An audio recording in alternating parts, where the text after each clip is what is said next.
We are carrying on in our isomers notes. And so we're going to zip past what we did earlier. So that was looking at structural isomers, and we're going to go to geometric isomers. Well, the beauty is geometric isomers do not apply to alkanes, and they don't apply to alkynes. So the only time you have to worry about geometric isomers is if you have alkenes. But sadly, not all alkenes. So you have to know your stuff.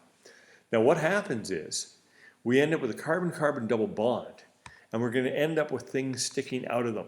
And what we generally describe them as is big and small. And you can see I made big, big, and small, small for incredible emphasis. And what happens is there's no rotational ability around the carbon-carbon double bond. In other words, I can't flip this side, top and bottom, so that I end up with what I had here. They're locked in position. And that's why it only applies to alkenes.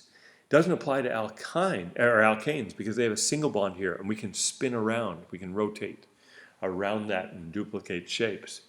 And it doesn't apply to alkynes, even though you can't rotate around a triple bond. There's only one thing sticking out, one thing sticking out on this side, and one thing sticking out on that side. So only applies to certain alkanes. And what you're doing is, in this game, is you're going to take your molecule and you're going to slice it like this.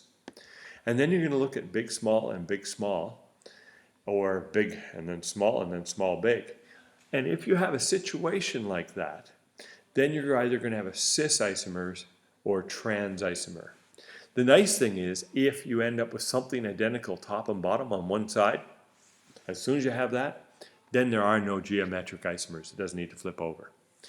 Well, cis in this case means they're near each other. So the big and big are near each other, and the small and small are near each other. And this could be an individual atom, or it could be you might have a long carbon chain and a shorter carbon chain sticking out from these carbons. The trans means across, so these things are diagonally apart. And it could be big, big like this. It could have been big, big like that. But they're diagonally apart is the key, whereas these guys are next door neighbors. So there's what we have, cis on this side of, trans across far side. So cis isomers, it says larger branches both point up, or they could both point down. Trans, the largest branches, one's pointing up, one's pointing down, but they're diagonally apart is the whole point there. So let's see how we get on. So we got to do our slice. And what we'll do is we'll circle the bigger thing. That's big, bigger than that, and that is bigger than that. So what we can see is the two bigs are both pointing up in this case, so this has to be a cis isomer.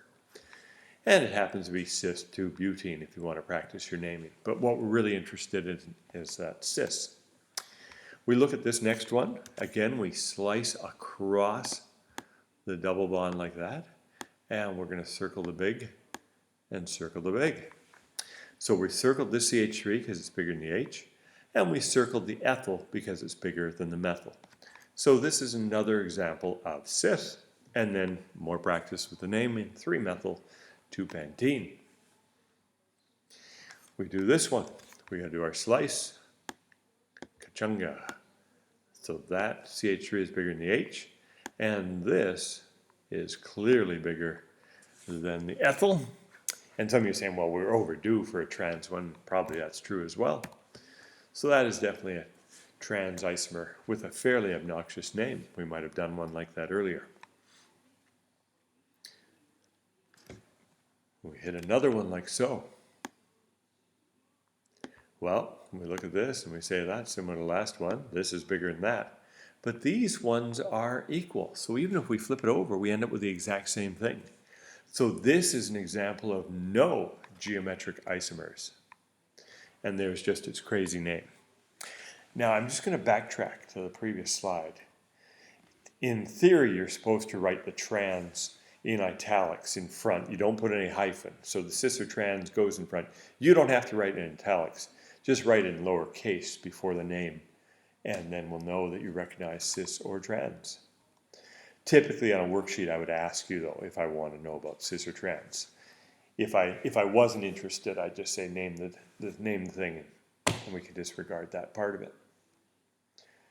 So geometric isomers apply only to certain alkenes. They do not apply to alkanes because we can rotate around the carbon-carbon single bond.